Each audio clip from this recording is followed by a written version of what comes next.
Hiya, welcome back to my channel. I'm going to be going through a few extra dark questions because I got more left on the last video, as well as I had even more, if you remember, to go through, which I didn't have time for last time. So I'm going to go through a load more. And I'm sure a load of people in the comments were agreeing, still can't get dark out of your head. Neither can I. I've got lots of dark content coming up. We've got the podcast every week, so if you would subscribe to the channel, it'd be fantastic. I'm also putting up reviews of other shows. So I've reviewed The Umbrella Academy.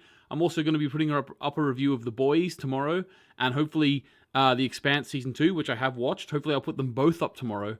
And then I've got a video essay coming out on Thursday this week. So I'm not going to tell you what that one's about, but it will have some relation to the Saturday version of the After Dark podcast. They'll be related in some way. That's all I'll say to you. So check those out. Without further ado, though, let's get right into this video. So in the title of the video, that wasn't clickbait. Someone has possibly found a plot hole. So let's see if they have. So on the previous video that I did, answering your dark questions, I actually was given this comment from the Top Noob Pro. And the Top Noob Pro is actually a listener of the After Dark podcast, and they're a constant contributor of questions there, so thank you very much. And they've also contributed a question or a very long piece of writing here. I'm not going to go through the whole thing, but there's a few things that they put across which could potentially be viewed as a plot hole. I'm going to do my best to sort of explain ourselves out of it so that there isn't actually a plot hole to Dark, because I'm sure we all don't want that. If there is a plot hole to Dark, well then that's fine. There's plot holes to most things. Well, it's not the end of the world. It's not the end of the world. But we'll give it a go, trying to get through it somehow. I'll try. Okay. So the Top Noob Pro says, Anthony, that's me. Here is my theory on the years for both of the worlds, and it shows a plot hole in Dark nobody talks about. In World 1, we'll assume World 1 is Adam's world, okay? Or the Prime world, which we would have called it before Season 3 came out. In World 1, Sigmundus began building the caves in 1920. Then the accident in 1986 connected the years 53, 86, 2019. Then in 2020, the apocalypse happened, and it made time freeze for a nanosecond. This means that from that point on, the future can't sync with 53, 86, and 19, because time froze for a nanosecond. So it's no longer in sync. And plus, the passage is destroyed. Right, okay, before going on about the whole being in sync thing, for me, it still is in sync, because the timeline is paused. So I understand what you mean in terms of the past no longer being exactly in sync because of, the whole point of the 33 years is that the moon and the sun, everything lines up. So if time stopped, I assume you're assuming, I think, it stops just on Earth or just in that time. So imagine you're playing a VHS or a DVD and you click pause and then you click play again. I think that happened to the whole universe in that timeline. So whenever the time stops, it's not like you miss any of the DVD or any of the VHS. Time just starts again.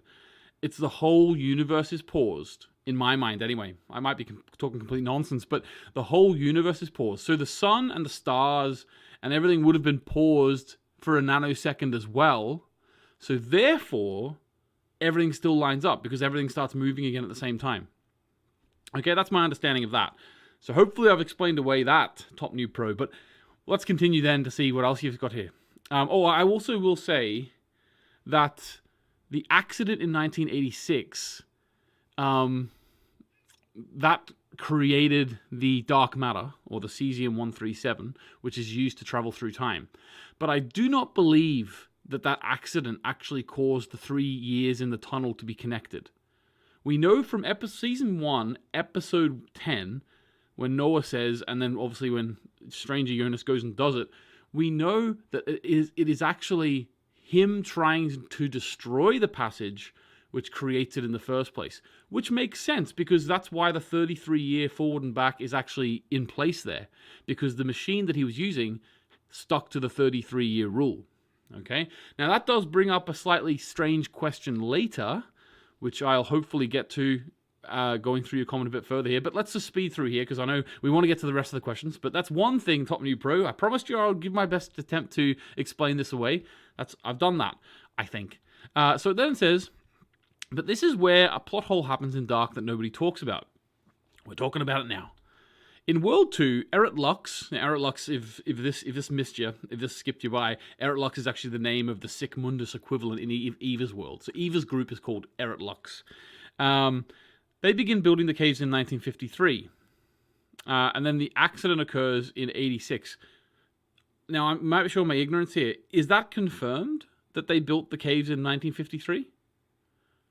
It might be. That might be confirmed. I can't remember. Let me know in the comments, actually. Was that shown in the show? Maybe I just need to rewatch it again. Maybe I haven't done enough rewatches yet. I can't remember them showing them starting to build the caves. So I don't know when that happened. But anyway, let's see if it's relevant here. And then an accident occurs in 86, which connects the years 86, 2019, and 2052. But there is, now again, I don't think those, they're connected in the same way that you think they are. Because of World 1, or Adam's world, being connected through the stranger trying to destroy the passage, I would assume that means something similar happened the first time in Eva's world. So that middle year in Eva's world, which would be 2019, I think? Yeah. Because theirs is all 33 years in the future. So 2019 was the middle there. So the 2019 must have been the time that someone in that world tried to destroy the passage. Or maybe that they opened it up knowing it was going to open up. But 2019 would have been when that happened, if it was to be the same in terms of the other one. Now, here's a question that I want to ask you, because this genuinely could be not a plot hole. I'm never going to say it's not going to be a plot hole, because it's just too nitty-gritty to be a plot hole. But here's a question for you. The gold orb, the apple, doesn't obey the laws of 33. Doesn't obey the 33 rule. You can travel anywhere you want to it, even to other worlds, right? So why, if that's the time machine from Eva's world, if that was used to try and destroy or create this 3-passage connection, why did it connect 33 years in that world as well? That's a potential plot hole / unexplainable thing that they probably didn't even think about. The only way, in my mind, the only way the 33-year rule of the tunnels works in the alternate world, in Eva's world, is if they use the same machine that the stranger, like the same H.G. Tannhaus's machine from the Prime world that they used to try and destroy the tunnels in Season 1, Episode 10. So there's that. Okay, so I'm going to go through a little bit more here. I'm not going to go through the rest, most of the rest, but two things I've kind of hopefully helped with. The nanosecond, I don't believe is an issue because everything starts up together again. And the idea of the 86 creating it, not quite. But there is a potential other sort of leading down to a potential plot hole in that direction. So it says means that time stands still for a nanosecond, but this is true because in Season 3, Episode 8, Jonas catches Marta before she's taken by Magnum. I assume you meant Magnus, but Magnum's great, and Francisca. So if this wasn't true, then that couldn't be possible. Oh, I think this is just talking about whether the nanoseconds are lined up. All right, I'm going to move on from this Top New Pro. I've talked about two of your main points there. If there's another point you want me to talk about, then let me know. Try and put it in a more concise thing, because you know what I should have done, actually? If I was actually a professional, I would have read through this and made 1 or 2 bullet points. But that's not how I roll. It's not in these question and answer videos. These are much more informal. So, Top New Pro, if you want to comment again, and let me know what you think of those 2 points I've explained, and then if anything else, let me know. Okay, next one. Archmaester Rennie says, and again, another listener of the podcast, thanks Archmaester. Okay, I think I found answers to all but 2 questions. Whoa, you're doing well, Rennie, if you've only got 2, but you know, let's keep going then. How did Adam survive the apocalypse in 2020 and then travel to 2053? This is something I've thought about before. So when he walks out of the house, he gave Jonas the option to follow him or try and save Marta. Now, obviously, Jonas always tries to save Marta. Where did he go? How did he survive? Well, I'm pretty sure at that point in the story, now that we know what happened in Season 3, I'm pretty sure he had a gold orb, but that's at that point in the story. We know that there was gold. I'd love to do a video going through the actual timeline of the gold orb, but there seems to be gold orbs everywhere. there seems to be gold. The gold orb seems to be has been with certain people for a long amount of time here and there. So I would imagine that he had a gold orb. Either that, or he somehow had the actual time machine, the 33-year time machine. That's another way that it could be. Yeah, but apart from that, I don't know the answer to that. Maybe someone else put in the comments. Is there any other explanation as to how Adam traveled and survived the apocalypse? And how did he send Celia from 1911, when Hannah brings her, to 2040? Yeah, that 2040 part, that's not correct, because basically, well, oh no, hang on, yes it is. So he sends Celia to the future. Now, the way I always thought about that is that whenever he gets the machine up and running, so in the 19 teens and the 20s, when he gets that machine up and running, the dark matter machine, that is when he actually sends Celia. So there's nothing that says Celia was sent as a 10-year-old or a 9-year-old. Like, Celia could have been sent as a 17-year-old, 18-year-old. So once he got the dark matter machine working, that's when she went through. That's how I would explain that. The dark matter portal wasn't working yet. Yeah, so it wasn't working yet, but I think he just kept Celia around. And that explains why Celia being around Adam and sort of getting to know him, and he was indoctrinating her probably. It probably explains why whenever she's in the future and then Adam comes to the future, she's just with him. So it didn't show Celia being brought into Adam's group in the future. She's just there. She's there with Agnes, and she's there with Charlotte and Elizabeth. So that would explain that part, because she obviously already was indoctrinated by Adam before that, and he probably said to her, I'm coming at this date in the future. Maybe he knew that he was doing that. So that would sort of explain it to me. I know Adam didn't travel through it until 1921, but it doesn't mean he just didn't throw her through. Okay, so next question. Sajadur. So Sajadur asks, I'll be very happy if you answer these questions. Right, so let's give it a go. Why did Noah make the machine in 1986, as Adam already was building one around 88 to 21? So this question comes up a lot. Why was Noah building that machine? Why was he building that machine and killing those kids? Now, based on a few comments I got on the previous video, some people maybe aren't going to be happy with this answer, because I think some people, the answer of it always happened really rubbed people up the wrong way. Okay, well, if that's the case, you're just going to be internally unsatisfied, I think, unfortunately. But that's fine. That's fine. If that's not satisfactory to you, I understand that. But basically, my idea would be that either... I think this is a hangover of when they changed sort of the direction of the show at the end of season 1. They changed the direction of the show. Most of the things make sense. They made it still make sense. But I think the original plans for this time machine with Noah probably were that this time machine eventually led to the H.G. Tannhaus time machine. This is the first iteration of that. But because it didn't happen like that, and this is the show, I still think we can believe that. I still think we can think that this is the beginnings of them trying to make a machine, and it is useful. It didn't really show any steps between that machine and H.G. Tannhaus's machine. So my answer to that would be twofold. And the first one would be that I think each person who got killed and was taken really did serve a purpose to the storyline. Mads getting taken is what led Ulrich to realizing that there was time travel. So that was a big important step in the cycle that needed to be continued. Mads needed to be killed so that Ulrich could realize that time travel existed, because Mads went forward to 2019, his dead body did. So that's one. And then Yasin being taken. What was the reason for Yasin being taken? Yasin's the one I can't quite figure out. Eric being taken got them all in the forest.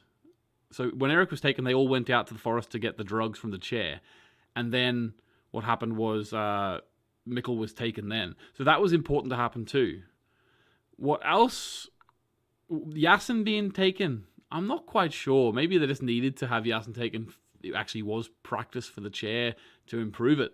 I'm not fully sure the reason why Yasin would have to be taken. Maybe if you have a sort of theory as to why Yasin would have to be taken for the loop, let me know below.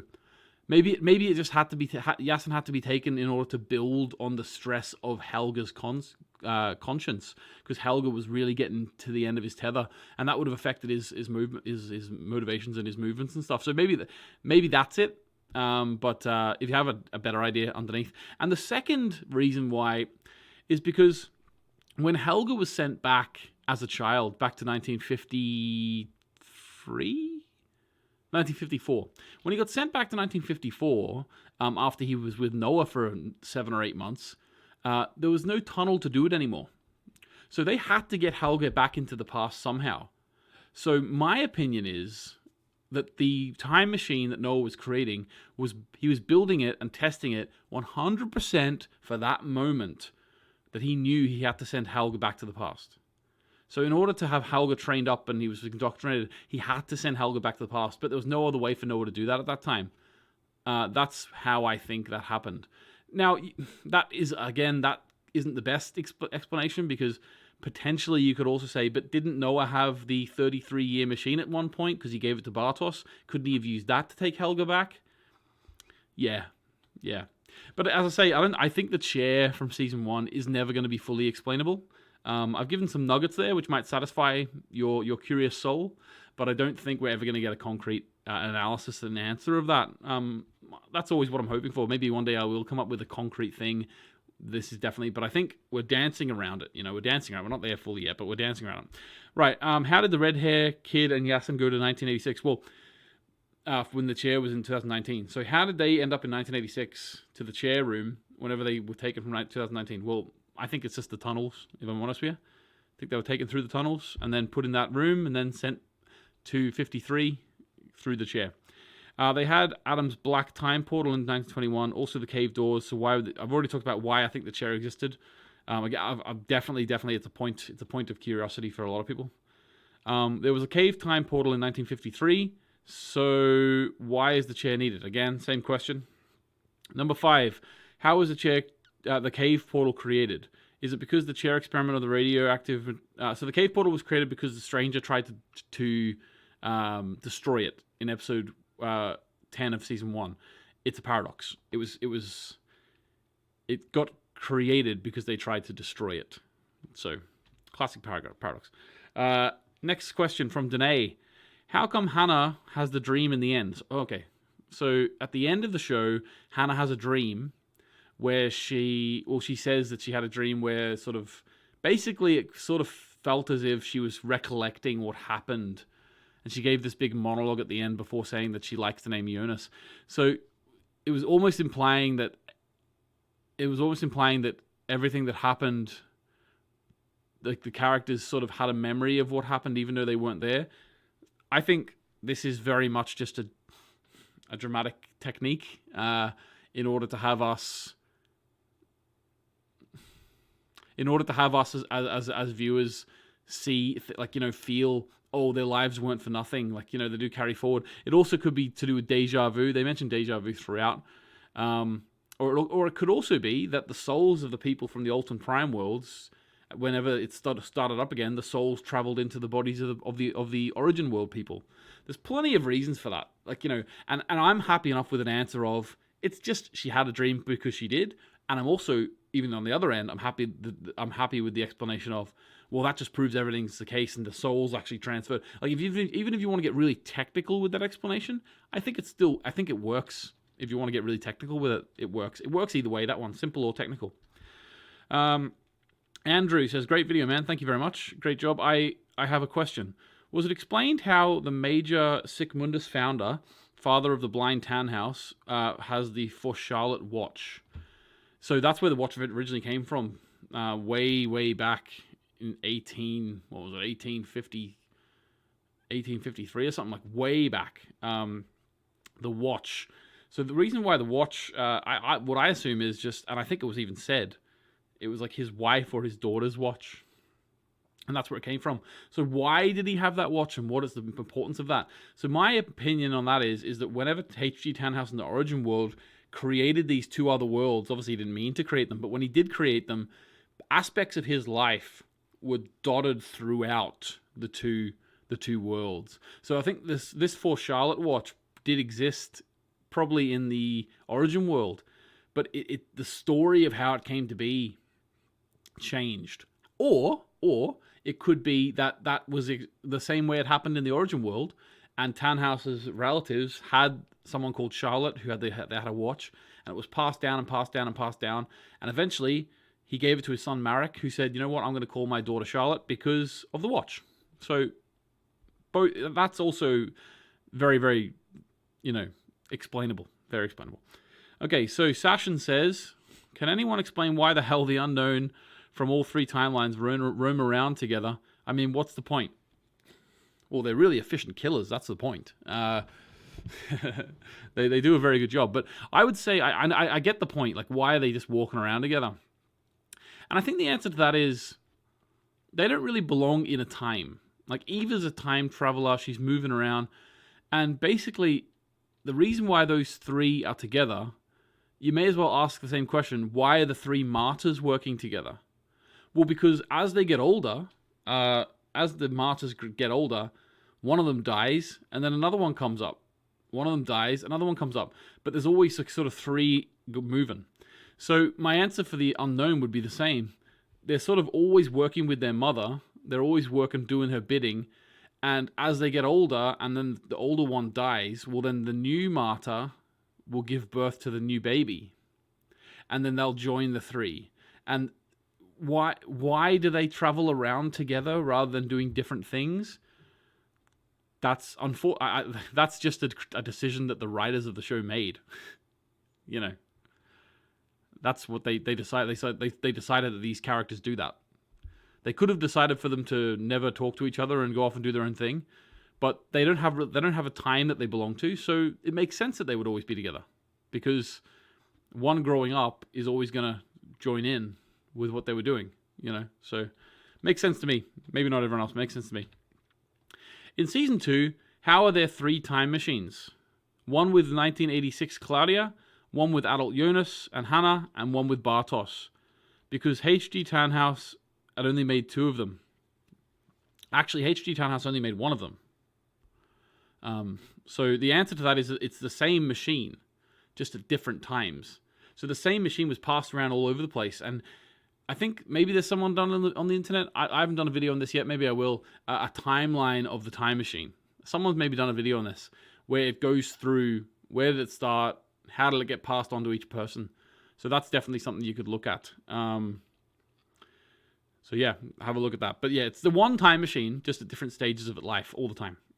Okay, so is nobody ever talking about how the name Niewold, Boris Niewold, is literally made up of Marta Nielsen and Jonas Konrad? Well, I did a whole set of theories on this, and it just makes sense. This is what you call a red herring.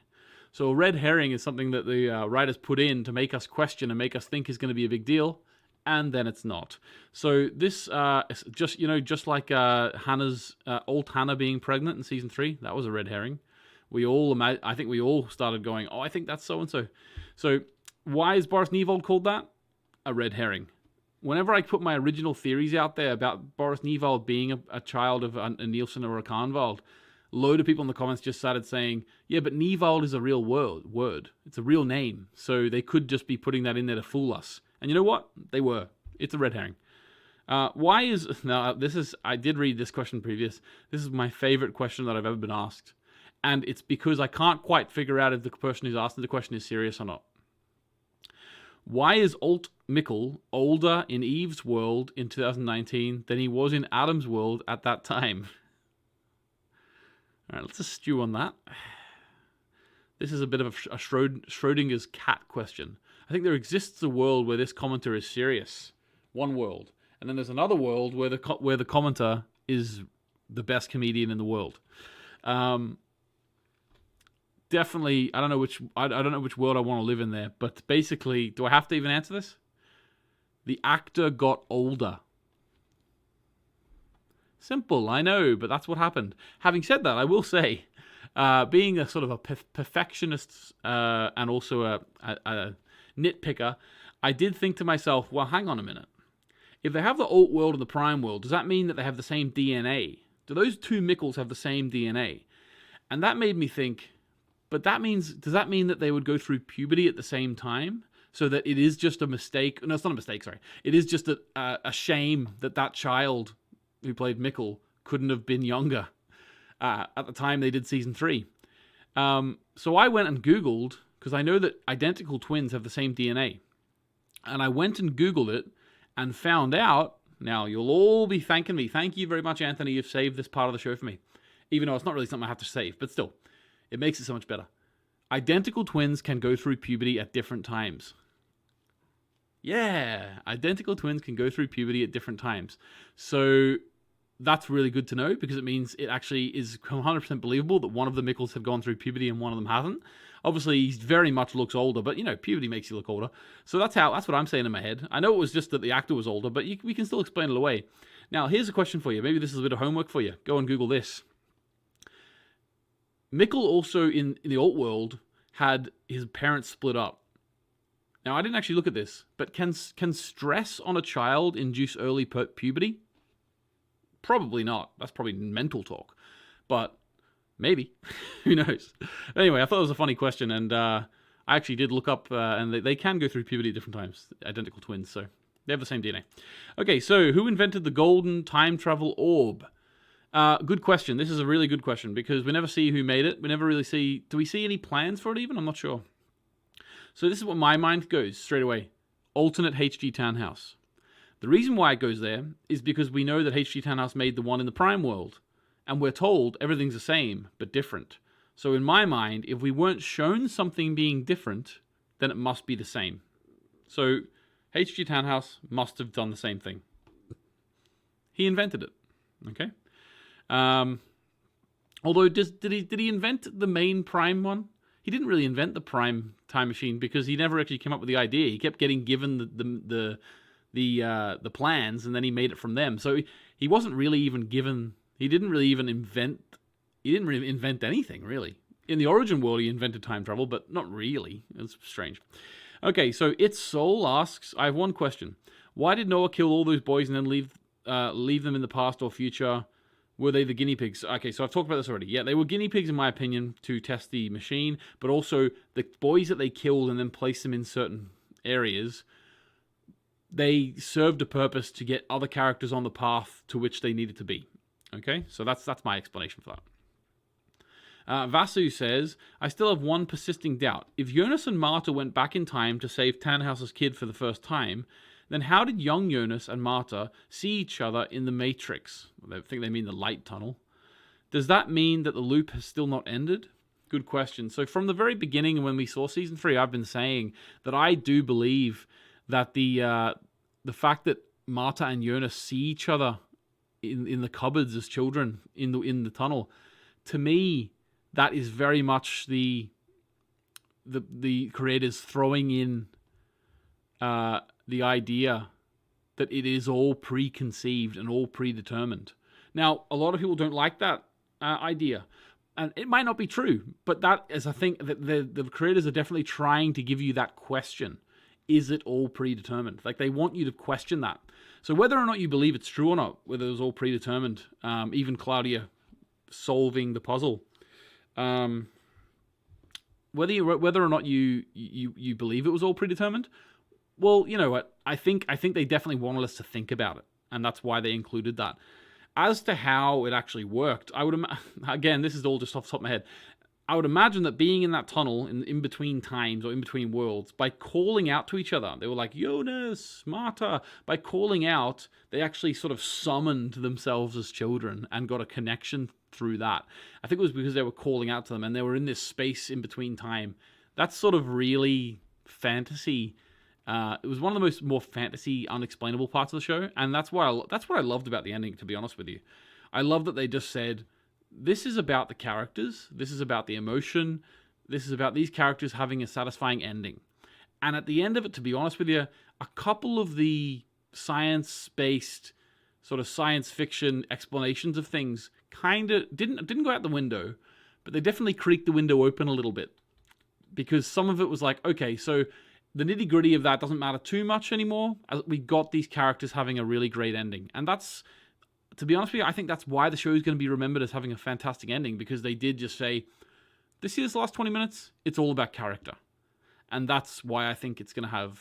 It wasn't a really sort of tedious ending that was just like, okay, so let me sit you down and look at a blackboard. This is how it all worked. It was actually just focused on character. And I think that's why it's going to be remembered as a great show, in my opinion. How does Hannah get pregnant of Egon Tiedemann on Eve's Earth? Okay, so a lot of people as well seem to have missed a small detail. Now, it was very quick. And I think I maybe even talked about this in the last video, but I can't remember. So basically, I won't spend too much time on it. At the end of episode 7 of season 3, Eva sends all of her minions out to do their bidding to make time always happen the way it wanted. Because remember, Eva wants the loop to continue. A lot of people came out of season 3 thinking and believing that Cilia was born from Ulrich and Hannah in the alt world. No, DNA doesn't work like that. Okay, genetics doesn't work like that. It had to be still Egon and Hannah. It had to be those two. So what happened was, you saw Eva telling Egon, she said, go and make sure your past...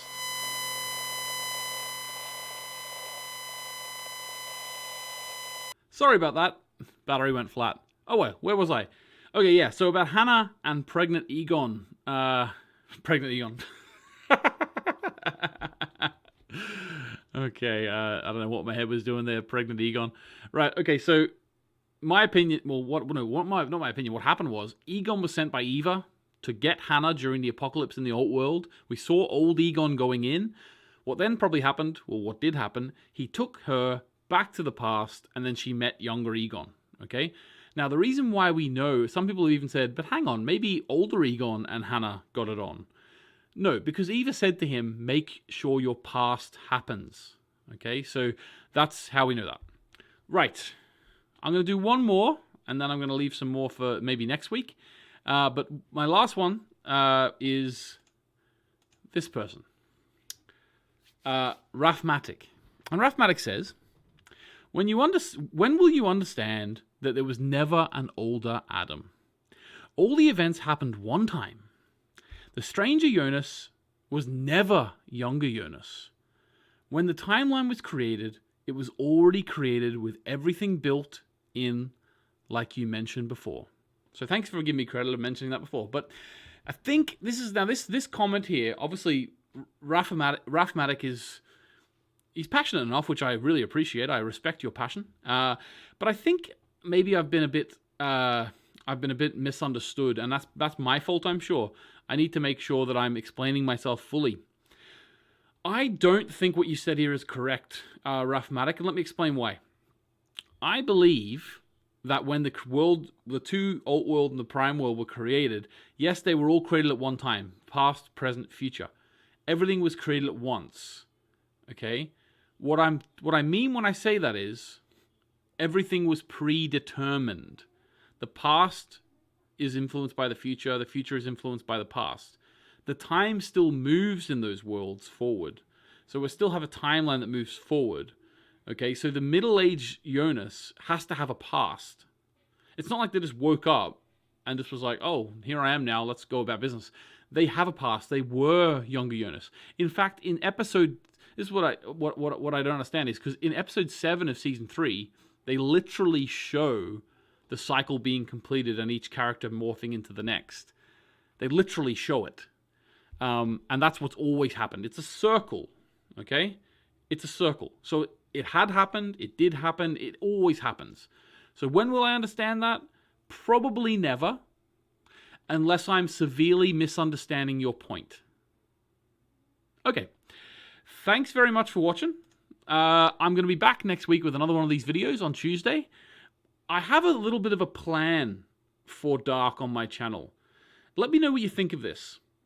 I'm thinking of doing a weekly show, or maybe weekly video, I mean. It's not going to be like a live show, but a weekly video, 10 to 20 minutes each week, called Dark Discussions. This is just an idea at the minute, but I want to see what you think. And some weeks I might do... answer your questions like this. Some weeks I might even talk to someone. Maybe I'll get my mate Konrad on once he's had the whole show went through. Maybe I'll try and get some other people on to talk to them about Dark. Maybe I'll even use Discord to get some of the listeners on from the podcast to talk about their experience with Dark. but I'd like to keep dark. I'd like to keep this community going. I really like dark. I don't want my channel to be fully 100% about dark going forward, but I always want to have a dark presence on the channel. And if you guys are there for the content and you want the dark content, then I want to give it to you because I love the show. I'm not going to get bored talking about the show. So if you're not going to get bored watching and listening about the show, well, then why would I stop? So my opinion, what I'm thinking is maybe having a show called Dark Discussions. Now, I've only recently had a new baby, so this maybe isn't going to come about straight away. But in the next few weeks, I'm thinking every Tuesday to start up Dark Discussions where we can talk about themes in the show. Maybe one week I'll focus on the religious aspects of the show. Another thing that I could focus on is, as we said, the journey of a time machine. So that way you would constantly have dark on the channel that you can consume. And if you want to check out my other stuff on the channel as well, then that's fantastic. I'm still planning on live streaming a show called The Anthony James Show every week. That went on the back burner a little bit because my son was born. So once I can get up around with that again, I will be doing that. So if you could let me know what you think of these ideas, that would mean a lot to me. But the dark discussions thing is something that I'm very, very intrigued about. And it will just allow us to spend a bit more time talking and consuming things about dark. So let me know what you think. Apart from that, subscribe to the channel if you haven't already. I release a new video every Thursday, and I release a podcast every Monday and Saturday. Now, I also release other videos randomly, like this one today, and it would be a Tuesday release for the Dark Discussions video. So definitely something that we could be doing going forward. More and more content, the better. This Thursday, look out for a video essay, and just to sort of give you a little bit of a clue. I'm making a video essay about an author of a book that a really huge TV show was based on. That's my hint to you for Thursday. Okay. Apart from that, thanks very much, and I'll catch you next time. Or as I used to say when I used to make dark videos all the time, see you in the next cycle.